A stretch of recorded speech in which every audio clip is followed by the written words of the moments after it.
Hello student, मैं प्रकाश Dubey FM के online classes में आपका स्वागत करता हूं।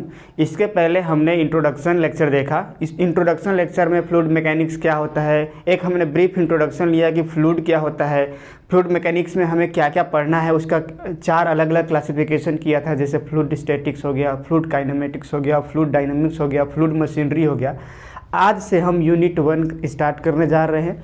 यूनिट 1 में हम सबसे पहले फ्लूइड मैकेनिक्स होता क्या है, उसमें भी फ्लूइड क्या होता है, मैकेनिक्स क्या होता है, as a whole fluid mechanics क्या होता है, उसके डेफिनेशन को देखेंगे।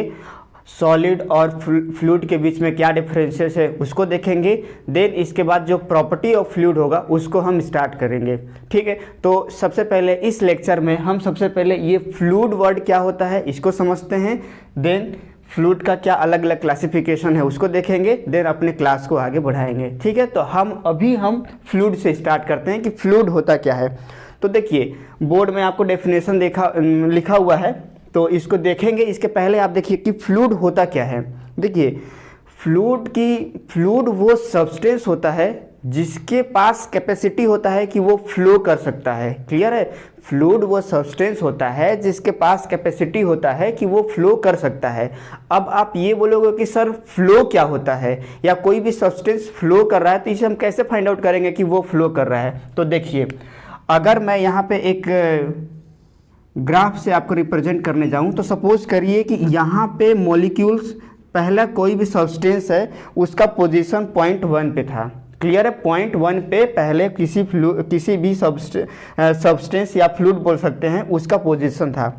कुछ टाइम के बाद जब ये फ्लूइड कंटिन्यूअस मूव होके पॉइंट 2 पे चले जाता है, तो इस पर्टिकुलर ड्यूरेशन में हम ये बोलेंगे कि क्योंकि वो कंटिन्यूअस मूव कर रहा है तो उसको हम बोल सकते हैं कि वो एक फ्लो कर रहा है। जब फ्लूइड 1 पॉइंट से दूसरे पॉइंट तक कंटिन्यूअस फ्लो कर रहा है, या ये बोल सकते हो कि अपना पोजीशन को चेंज कर रहा है, तो इस पर्टिकुलर फिनोमिना को या इस पर्टिकुलर प्रोसेस को हम फ्लो बोलेंगे। क्लियर है, तो देखिए फ्लूइड क्या हो गया। फ्लूइड वो सब्सटेंस होता है, फर्स्ट कीवर्ड, फ्लूइड वो एक सब्सटेंस होता है जो फ्लो कर सकता है। पहला की पॉइंट इसके लिए इंपॉर्टेंट है फ्लूइड के डेफिनेशन में। दूसरा जो की पॉइंट है कि नो डेफिनिट शेप। इसका मतलब हम समझते हैं कि जो फ्लूइड होता है, फ्लूइड का अपना खुद का कोई शेप नहीं होता। इसको हम कैसे समझ सकते हैं, आप देखिए पानी को जिस भी शेप के बर्तन में आप डालेंगे वो उसी का शेप ले लेता है। जैसे अगर वो बर्तन का शेप रेक्टेंगुलर होगा तो वाटर भी हमें रेक्टेंगुलर शेप में फिल होते हुएगा। अगर वही सर्कुलर शेप हुआ अगर बर्तन का तो वो हमें वाटर भी सर्कुलर मतलब फुल होगा। तो वाटर ऑब्वियसली फ्लूइड है। तो पहला चीज़ कि कोई भी फ्लूइड के लिए सबसे इंपॉर्टेंट पहला चीज़ हमने क्या देखा कि सब्सटेंस जो फ्लो कर सकता है, और दूसरा इसका खुद का कोई डिफाइंड शेप नहीं रहता है, और जिस भी वेसल में हम उसको पोर करते हैं वो उसी का शेप ले लेता है। यहाँ तक क्लियर है। अब हम आते हैं थर्ड की इंपॉर्टेंट में, जीरो मेमोरी सब्सटेंस। इसको समझने की कोशिश करते हैं। तो इसको समझने की इससे पहले अगर मैं आपको एक डायग्राम बनाता हूं कि जैसे सपोज करिए ये एक सब्सटेंस है जिसको कि मैं सॉलिड कंसीडर कर रहा हूं। क्लियर है, ये एक सब्सटेंस है जिसको मैं सॉलिड कंसीडर कर रहा हूं। अगर मैं इसके ऊपर एक शियर लोड लगाता हूं, कौन सा लोड लगा रहा हूं, शियर लोड लगा रहा हूं, और वो लोड कहां तक, load up to elastic limit.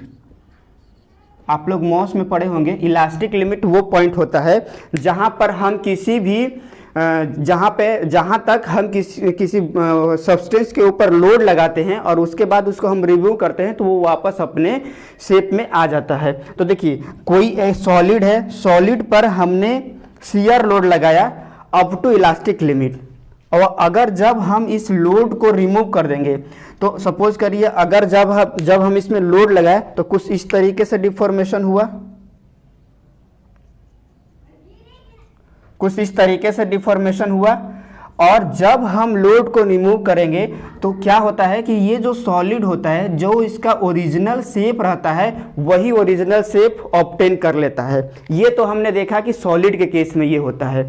लेकिन फ्लूइड के केस में क्या होता है कि अगर हम यहाँ पे एक कोई भी ऑब्जेक्ट सब्सटेंस फ्लूइड लेते हैं और फ्लूइड के ऊपर हम अगर शियर लोड लगाते हैं और अगर वो एक बार डिस्टर्ब हो जाता है तो ये क्या होता है, आपका कंटिन्यूअसली फ्लो होते जाता है, कंटिन्यूअसली फ्लो होते जाता है जब तक कि इसके अंदर एनर्जी रहेगा फ्लो होने का। क्लियर है।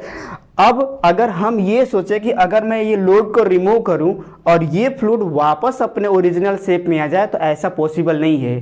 जबकि सॉलिड के केस में ये पॉसिबल था लेकिन फ्लूइड के केस में ये पॉसिबल नहीं है। इसीलिए हमने इस पर्टिकुलर टर्म को यूज़ किया है, एक टेक्निकल वर्ड यूज़ किया है, जीरो मेमोरी सब्सटेंस। मेमोरी मतलब क्या होता है, जो चीज़ें हमें याद रहती है। तो फ्लूइड का अपना खुद का मेमोरी नहीं होता है। जब एक बार उसमें लोड लगा दिया तो उसको खुद का मेमोरी नहीं है कि मेरा ओरिजिनल शेप कैसा था मैं वापस उस पर रिटर्न करूं। जबकि सॉलिड के लिए, सॉलिड को अप टू इलास्टिक लिमिट अगर हम लोड लगाएं तो उसको वो वापस अपना रीगेन कर सकता है, इसलिए इसको बोला जाता है पार्शियल मेमोरी सब्सटेंस। जबकि फ्लूइड को क्या हम बोल रहे हैं, जीरो मेमोरी सब्सटेंस।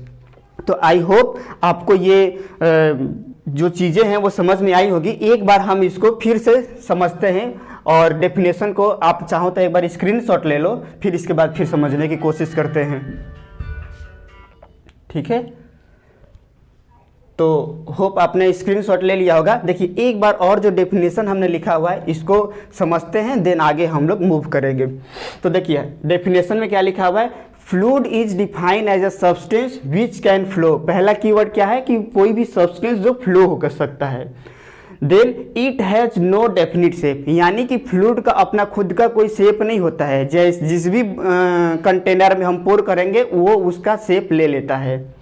तो यहाँ तक क्लियर है, वो वैसा अपना शेप ले लेता है। दूसरा की इंपॉर्टेंट चीज़ क्या है, जीरो मेमोरी सब्सटेंस, यानी सॉलिड में अगर हम लोड लगाएंगे अप टू इलास्टिक लिमिट और लोड को अगर हम रिमूव कर रहे हैं तो वो अपने ओरिजिनल शेप में आ जाता है। लेकिन फ्लूइड के केस में क्या होता है कि एक बार जब हम इसको शियर लोड लगा दिए तो फिर ये क्या होता है, ये कंटिन्यूअस फ्लो होते जाता है, कंटिन्यूअस डिफॉर्म होते जाता है और लोड हटाने के बाद भी वो अपने ओरिजिनल पोजीशन पे नहीं आ पाता है। ठीक है, तो होप आपको ये डेफिनेशन क्लियर हुई होगी। इसके बाद हम अब देखते हैं कि फ्लूइड का क्या क्लासिफिकेशन होता है। मैं इसको रफ कर देता हूँ, आई थिंक आप लोग स्क्रीनशॉट ले लिए होंगे। तो अब हम देखते हैं फ्लूइड का क्या अलग अलग क्लास है। ठीक है, तो देखते हैं। तो अब हम देखते हैं फ्लूइड का क्या क्लासिफिकेशन है। ठीक है, तो फ्लूइड को बेसिकली हम दो भाग में डिवाइड कर सकते हैं, या इसका दो क्लास है। एक तो हमारा क्या होता है, आप सुने होंगे लिक्विड होता है, और दूसरा हमारा क्या होता है, गैस होता है। क्लियर है, मतलब फ्लूइड का दो क्लास है, या एक लिक्विड होता है, लिक्विड में क्लासीफाई कर सकते हैं, गैस में क्लासीफाई कर सकते हैं। अब देखिए लिक्विड क्या है, गैस क्या है, दोनों में क्या डिफरेंस है, ये हम समझने की कोशिश करते हैं। तो पहला जो लिक्विड की बारे में अगर हम समझने की कोशिश करें तो देखिए लिक्विड जो होता है इसका जो वॉल्यूम होता है, लिक्विड का जो वॉल्यूम होता है वो डेफिनिट होता है। क्लियर है, लिक्विड का जो वॉल्यूम होता है वो डेफिनिट होता है। इसका मतलब ये हुआ कि सपोज करो अगर हम 1 लीटर ऑफ वाटर किसी गैलन में अगर हम पोर कर दिए, डाल दिए, किसी वेसल में डाल दिए, तो वो 1 लीटर जो वाटर है वो गैलन के 1 लीटर स्पेस को ही ऑक्यूपाई करेगा। क्लियर है, बाकी जगह खाली रहेगा। जबकि गैस का जो वॉल्यूम होता है वो डेफिनिट नहीं होता है, नो डेफिनिट वॉल्यूम। किसका, गैस का। इसका मतलब आपने खुद सोचा होगा, गैस को अगर एक बॉटल है उसमें हम गैस को डालेंगे तो अब गैलन कितना भी बड़ा हो, कितना भी आप गैस को डालो, वो गैस पूरे बॉटल में सब तरफ फैल जाएगा। क्लियर, तो मतलब इसका खुद का कोई डेफिनिट वॉल्यूम नहीं होता है। तो पहला दोनों में डिफरेंस तो ये हम लोग को देखने को मिला। जो दूसरा जो इम्पोर्टेंट है, जो कैरेक्टरिस्टिक है लिक्विड का, तो लिक्विड को हम जनरली इनकम्प्रेसिबल बोलते हैं, इनकम्प्रेसिबल। जबकि गैस क्या होता है, कंप्रेसिबल होता है। अब हम वर्ड समझते हैं, इनकम्प्रेसिबल क्या होता है और कंप्रेसिबल क्या होता है। देखिए कंप्रेसिबल आप लोग देखे होंगे, यहीं से अगर स्टार्ट करें तो हम एलपीजी जो सिलेंडर होता है एलपीजी जो डोमेस्टिक में हम लोग यूज करते हैं किचन में, वो एलपीजी सिलेंडर जो होता है उसमें वो सिलेंडर के अंदर जो गैस होता है वो बहुत हाई प्रेशर पे कंप्रेस्ड करके भरा हुआ रहता है, जबकि जो लिक्विड होता है वो जनरली इनकम्प्रेसिबल होता है। तो ये इनकम्प्रेसिबल वर्ड क्या है या कंप्रेसिबल वर्ड क्या है? देखिए, अगर किसी भी सब्सटेंस के ऊपर अगर हम प्रेशर लगाते हैं और प्रेशर लगाने के कारण उसके अगर वॉल्यूम में चेंज आता है तो उस पर्टिकुलर सब्सटेंस को कह सकते हैं कि वो पर्टिकुलर सब्सटेंस कंप्रेसिबल है। और अगर उसका वॉल्यूम में चेंज नहीं हुआ या नेग्लिजिबल चेंज हुआ तो उस पर्टिकुलर सब्सटेंस को हम क्या कहेंगे? इनकम्प्रेसिबल। तो जो लिक्विड होता है, देखिए हमने यहाँ पे वर्ड लिखा है जनरली, इसका मतलब ये हुआ कि exception is also available for liquid.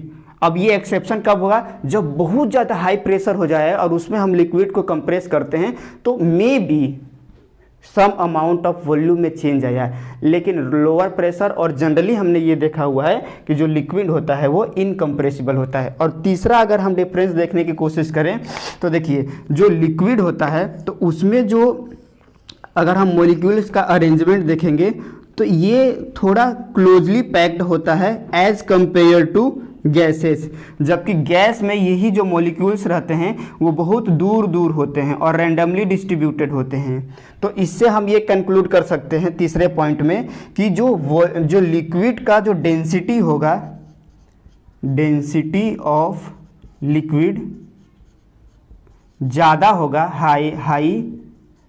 Higher as compare to gas, जबकि गैस के केस में क्या हो जाएगा कि less density compare to liquid. तो आई थिंक आपको ये जो फ्लूइड का जो अलग अलग क्लास है और उनमें क्या डिफरेंस है ये आपको समझ में आ गया होगा। ठीक है, इसका स्क्रीनशॉट ले लीजिए। ठीक है, इसके बाद हम आगे डिस्कस करते हैं। स्क्रीनशॉट ले लीजिए। आई थिंक अपने स्क्रीनशॉट ले लिया होगा। अब हम आगे बढ़ते हैं, क्लास को आगे बढ़ाते हैं।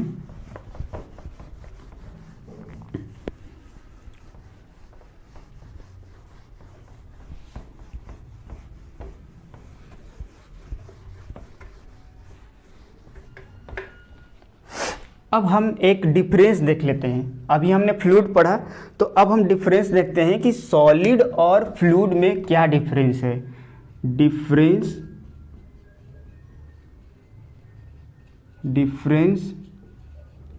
Between solid and fluid. तो एक तरफ हम सॉलिड लेते हैं, सॉलिड, और दूसरी तरफ हम फ्लूइड को लेते हैं। ठीक है, तो देखिए पहला डिफरेंस पहले हम डिस्कस करते हैं, इसके बाद हम इसको नोट डाउन कर लेंगे। ठीक है, देखिए लोअर क्लासेस में हम लोग ऑलरेडी जानते हैं कि जो सॉलिड होता है, सॉलिड में क्या होता है, सॉलिड में जो मॉलिक्यूल्स रहते हैं ये ऑब्वियसली कोई भी ऑब्जेक्ट जो होता है वो नंबर ऑफ मॉलिक्यूल्स से मिलकर बना हुआ रहता है। तो जो सॉलिड में जो मॉलिक्यूल्स रहते हैं वो बहुत ही क्लोजली प्लेस्ड रहते हैं, क्लियर है, और इनके बीच में जो बॉन्ड रहता है वो भी बहुत हाई होता है एज कंपेयर टू लिक्विड या लिक्विड एंड गैस, या हम फ्लूइड वर्ड यूज कर सकते हैं। तो सॉलिड में आपने देखा होगा कि हर एक ऑब्जेक्ट मॉलिक्यूल से मिलकर बना रहता है, और जो सॉलिड में जो मॉलिक्यूल्स रहते हैं वो बहुत क्लोजली, एकदम बहुत पास और हाई एटॉमिक बॉन्ड, जो उनके बीच में जो बॉन्ड होता है हाई इंटरमोलिकुलर बॉन्ड से वो जुड़े होते हैं। इसके कारण हम ये बोल सकते हैं कि क्योंकि क्लोजली पैक्ड हैं तो हम कॉम्पैक्ट बोल सकते हैं, और रिजिड भी होंगे क्योंकि इनके बीच का जो बॉन्ड रहता है वो बहुत ही वो रहता है, स्ट्रॉन्ग रहता है। तो अगर हम लिखेंगे यहाँ पे तो हम लिख सकते हैं कि in solid molecules are placed closely and have a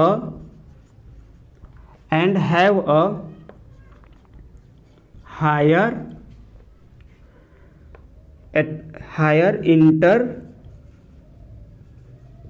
molecular bond, hence solid are more compact and rigid as compared to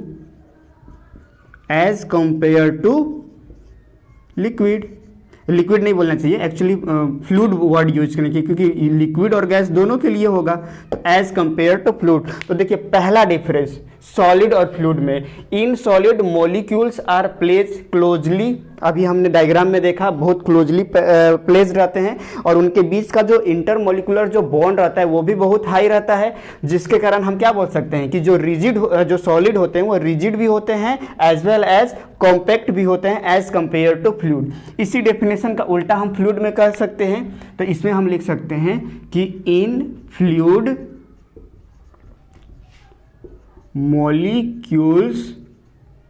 molecules are placed at larger distance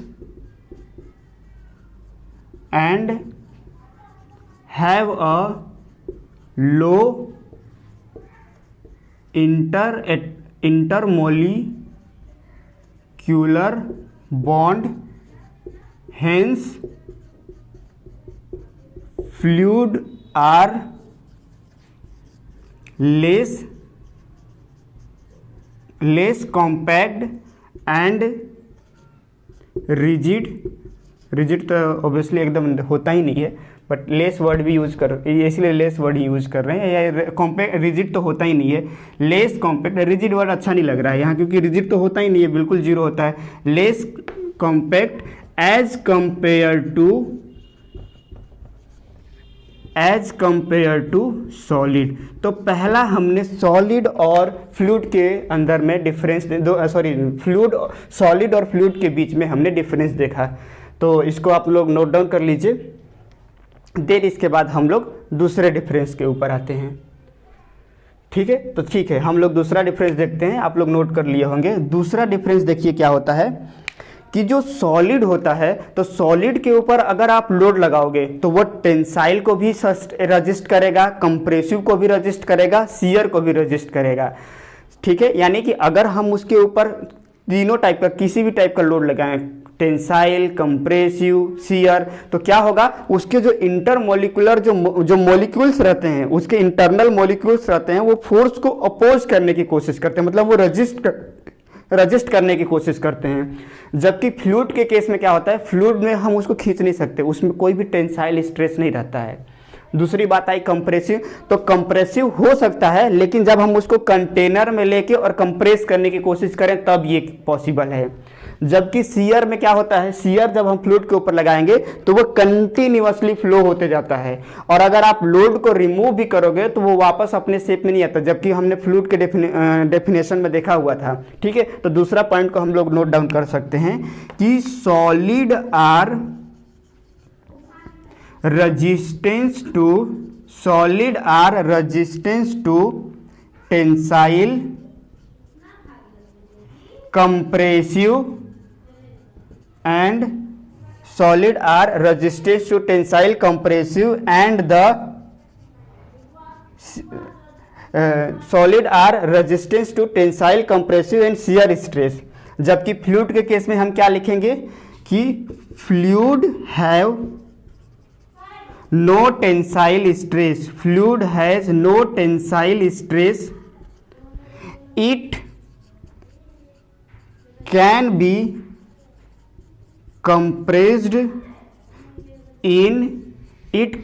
compressed in closed vessel, clear है, close vessel में इसको हम compress कर सकते हैं, and जो if while shear stress is applied, if shear stress are applied, it flow continuously continuously, ये continuously flow करेगा। तो ये हमने दूसरा डिफरेंस देखा। एक और हम डिफरेंस देखेंगे, उसके पहले कि आप लोग नोट डाउन कर लीजिए, ठीक है। मेरा राइटिंग थोड़ा सा मतलब अच्छा नहीं है, बट फिर भी मैं एक बार रीड कर देता हूँ। हमने क्या लिखा अभी second point, solid are resistance to tensile, compressive and shear stress. Fluid में हमने लिखा fluid have no tensile stress, it can be compressed in close vessel, while shear stress is applied it flow continuously। Clear है। अब हम लोग third point, क्योंकि नीचे नहीं दिखेगा तो मेरे को उसे यहाँ पे रफ करना पड़ेगा, तो यहाँ पे मैं लिख लेता हूँ, ठीक है। तो अब हम लोग थर्ड इसमें डिफरेंस देखते हैं कि देखिए, जो पहले मैं लिख लेता हूँ कि मैं बोलना क्या चाह रहा हूँ, पहले आप लोग नोट कर लीजिए, फिर मैं इसको समझाता हूँ। Solid are considered as, solid are considered as partial memory substance, जबकि फ्लूइड को हम लोग क्या बोलते हैं, देखिए डेफिनेशन में मैं इसको एक्सप्लेन कर दिया हूँ, इसीलिए मैं इसको चाहूँ तो डायरेक्ट भी लिख सकता हूँ, लेकिन फिर भी हम लोग इसको समझते हैं पहले, लेकिन नोट डाउन कर लेते हैं। Solid are considered as partial memory substance, while fluid are considered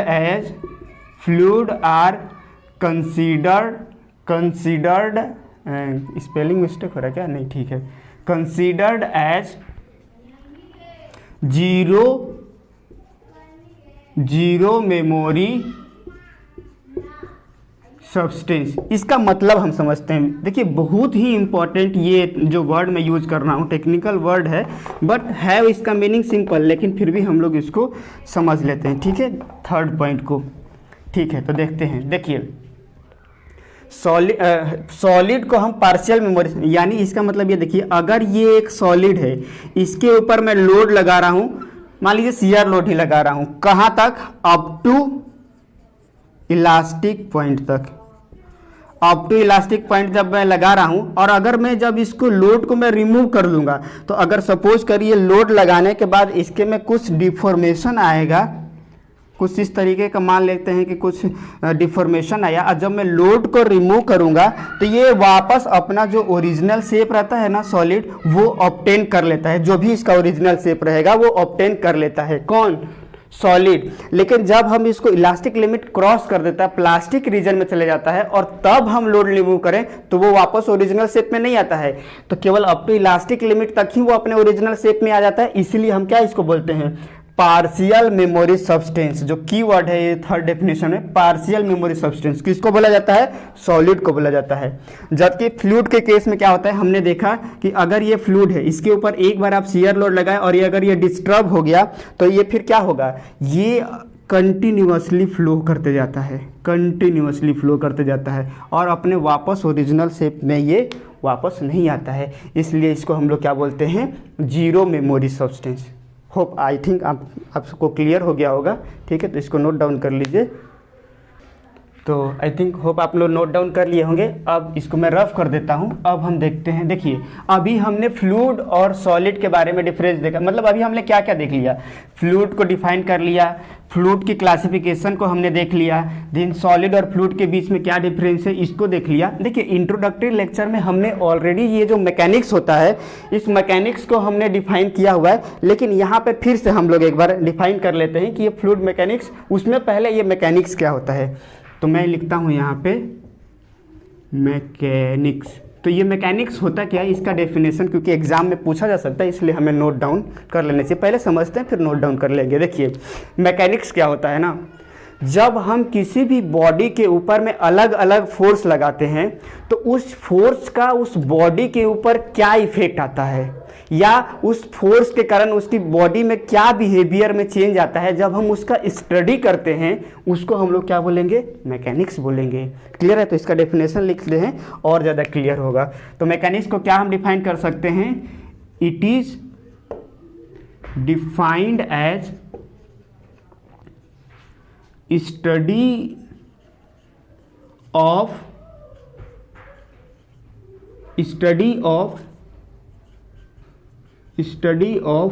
effect of study of effect of forces on any body, यानी किसी बॉडी के ऊपर अलग अलग फोर्स जो लग रहा है उसका क्या इफेक्ट हो रहा है उस बॉडी के ऊपर, जब हम उसका स्टडी करेंगे तो वो हमारा क्या हो जाएगा, मैकेनिक्स हो जाएगा। तो फ्लूइड भी हमें समझ में आ गया, मैकेनिक्स भी समझ में आ गया। तो अगर मैं आपको बोलूं कि प्लीज़ आप लोग डिफाइन करिए कि फ्लूइड मैकेनिक्स क्या होता है, तो मेरे को लगता है कि इस स्टेज में आप फ्लूइड मैकेनिक्स को डिफाइन कर लेंगे। तो देखिए फ्लूइड मैकेनिक्स को मैं डिफाइन करता हूं, फिर उसका हम लोग इसका डेफिनेशन भी लिखेंगे। तो देखिए फ्लूइड मैकेनिक्स क्या हो जाएगा, तो देखिए फ्लूइड देख लिए, मैकेनिक्स देख लिए, अब फ्लूइड मैकेनिक्स क्या होता है इसको पहले समझते हैं। देखिए जब भी किसी फ्लूइड पार्टिकल के ऊपर अलग अलग फोर्स लगेगा और अगर उस फोर्स के कारण उस फ्लूइड पार्टिकल के बिहेवियर में क्या चेंज आएगा उसको हम बोल सकते हैं कि वो फ्लूइड मैकेनिक्स होगा। फ्लूइड मैकेनिक्स क्या हो गया, तो अगर मैं इसको डिफाइन करने जाऊँ तो कुछ इस तरीके से डिफाइन कर सकता हूँ कि fluid mechanics is a branch of science in which we study about the effect of forces on any body, या इसका दूसरा डेफिनेशन भी ये भी लिख सकते हैं कि study of behaviour of fluid under the application of forces, कि अगर किसी बॉडी के ऊपर फोर्स लग रहा है उस फोर्स का उस बॉडी के ऊपर क्या इफेक्ट पड़ रहा है, या उस बॉडी के बिहेवियर में जो भी चेंजेस आ रहा है, जब हम उसका स्टडी करेंगे तो उस पर्टिकुलर सब्जेक्ट को हम क्या बोलेंगे, फ्लूइड मैकेनिक्स बोलेंगे। समझ में आया डेफिनेशन, तो इसको चलिए नोट डाउन कर लेते हैं फ्लूइड मैकेनिक्स को। Fluid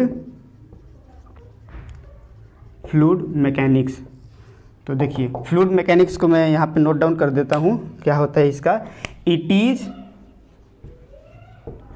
is a branch of science, fluid mechanics is a branch of science in which study the effect of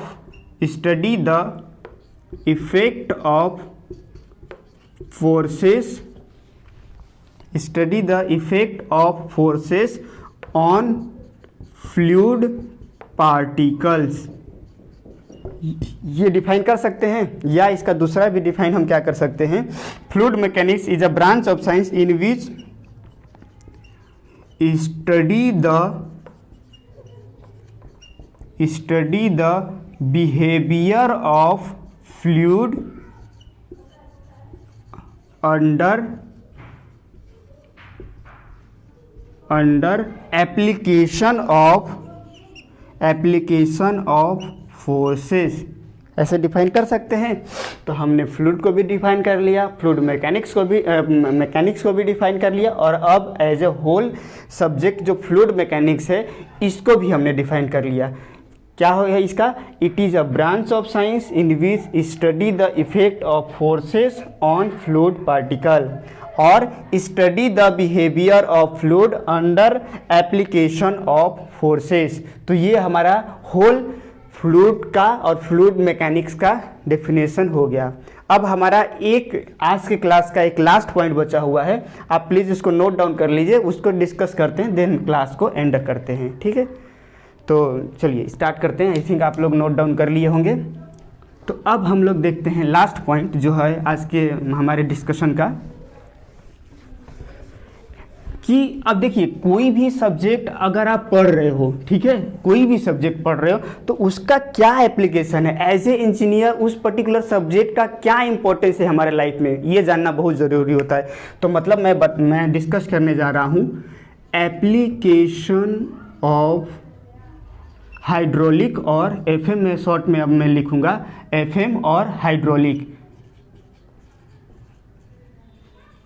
ये पर्टिकुलर सब्जेक्ट का एज ए इंजीनियर क्या एप्लीकेशन है इसको हम डिस्कस करते हैं, देन क्लास को एंड अप करते हैं। तो देखिए एप्लीकेशन, सबसे पहला एप्लीकेशन क्या हो सकता है, आप खुद सोचिए।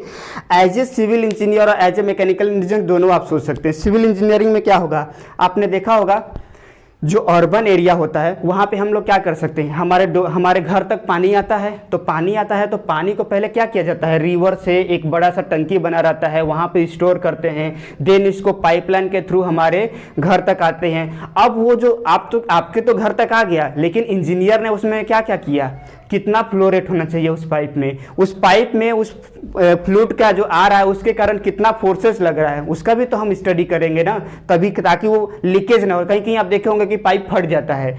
तो एज ए सिविल इंजीनियर पहला हमारा क्या हो जाएगा कि डिजाइनिंग, अगर हमें फ्लूइड मैकेनिक्स का नॉलेज है तो हम क्या कर सकते हैं, डिजाइन कर सकते हैं, designing of pipeline infrastructure. Even crude oil को भी क्या किया जाता है, क्रूड ऑयल जो होता है ना उसको क्या किया जाता है, उसको भी बहुत पाइपलाइन आप देखे होंगे कि बरनौली से लेके हल्दिया तक का पाइपलाइन, तो उसमें फ्लूइड जो पास किया जाता है उसमें भी ये लिख सकते हैं इंफ्रास्ट्रक्चर ऑफ पाइपलाइन केवल वाटर तक ही आप सीमित मत रखिए, इंडस्ट्री में भी इसको यूज हम कर सकते हैं। जो पावर प्लांट होता है उसमें भी हम वाटर या फ्लूइड को एक जगह से दूसरे जगह तक ट्रांसफर करते हैं, तो वहाँ भी ये याद आ जाए, मतलब एप्लीकेशन आ जाएगा। दूसरा जो अब हम एप्लीकेशन जब देखते हैं तो देखिए, हमने देखा होगा कि इरिगेशन सिस्टम होता है ना सिंचाई वाला, तो सिंचाई के लिए क्या किया जाता है, पहले डैम बनाया जाता है रिवर के ऊपर, फिर कैनाल के थ्रू उसको क्या किया जाता है, वाटर को सप्लाई किया जाता है। तो हम लोग क्या कर सकते हैं, डिजाइनिंग ऑफ